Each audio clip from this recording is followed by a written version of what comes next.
Du 28 mars au 4 avril, les cheminotes et cheminots sont appelés aux urnes pour élire leurs représentants du personnel au conseil d'administration. Putain, mais du coup, c'est quoi un CA? Alors le conseil d'administration, c'est une instance qui est peu connue des cheminots, mais pourtant c'est sûrement une des instances les plus importantes parce que toutes les grandes décisions stratégiques de la SNCF, qui découlent dans les établissements dans un second temps, sont prises dans les conseils d'administration. C'est d'ailleurs pour ça qu'il y a des représentants de l'État.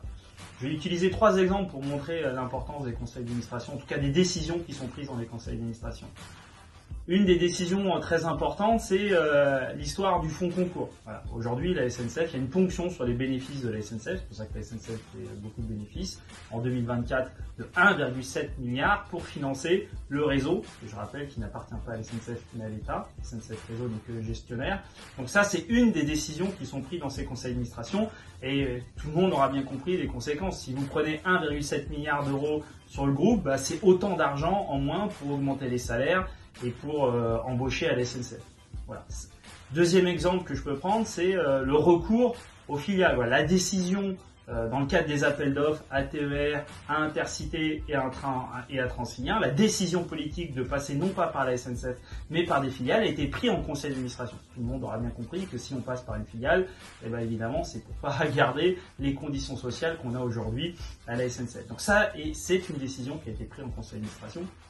Et troisième décision qui est aussi importante et symbolique, qui a été prise en conseil d'administration, c'est les cadeaux aux concurrents de la SNCF, parce que souvent on nous dit oui, faut être productif, parce que regardez les concurrents ils arrivent. Et quand on voit qu'aujourd'hui la SNCF, notamment via SNCF Réseau, fait des cadeaux via des ristournes sur les péages de leur TGV, notamment Trenitalia et Renfe. Et ce qu'il faut savoir, c'est qu'aujourd'hui, ce qui coûte cher dans le ferroviaire, c'est ni les bonhommes, ni les bonnes femmes, ni les cheminots, mais c'est les péages. Et c'est évidemment un avantage, et notamment une concurrence d'ailleurs, même déloyale, qui est faite vis-à-vis des concurrents de la SNCF. Voilà, donc 3 exemples importants, il va y en avoir beaucoup d'autres, qui ont été prises lors des conseils d'administration. Alors pourquoi voter Sudrail? Parce qu'à Sudrail, nos représentants sont tous des élus de terrain qui, pour la plupart, ont maintenu leur activité professionnelle d'origine. Nous ne sommes pas déconnectés de la réalité. Parce qu'à Sudrail, nous dénonçons publiquement le scandale de la concurrence déloyale mise en place entre la SNCF et ses concurrents, ainsi qu'en collaboration avec des associations écologiques, celui de la liquidation du fret SNCF. Parce que voter Sudrail, c'est aussi une façon de porter au plus haut niveau de l'entreprise le travail des équipes de terrain qui vous défendent tous les jours sur votre lieu de travail. Voter Sudrail, c'est voter pour un syndicat qui ne trahit pas les cheminots en cédant au chantage de la direction sur la signature d'accords. Voter Sudrail, c'est voter pour le syndicat qui a permis l'augmentation du pouvoir d'achat de tous les salariés du groupe dans cette période difficile d'inflation.